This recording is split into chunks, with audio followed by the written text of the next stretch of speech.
দেশের বিভিন্ন জেলায় সকালে ভিডিও কনফারেন্সের মাধ্যমে আশ্রয়ণ প্রকল্পের ঘর হস্তান্তর করেন প্রধানমন্ত্রী শেখ হাসিনা।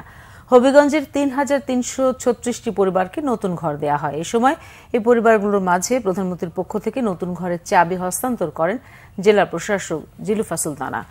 গাইবান্ধার সুন্দরগঞ্জের ১৮,৫৬৬টি ভূমিহীন পেলেন পাকা ঘর। সুবিধাভোগীদের পাশাপাশি এ সময় উপস্থিত ছিলেন জেলা প্রশাসক ও অন্যান্য কর্মকর্তারা। ঝালকাঠির কাঠালিয়ার ভূমিহীনদের মাঝে আশ্রয়ণ প্রকল্পের ঘরের চাবি ও দলিল হস্তান্তর করা হয়েছে। এ সময় জেলা প্রশাসক ৭৫টি গৃহহীন পরিবারের সদস্যদের হাতে ঘরের চাবি ও দলিল তুলে দেন।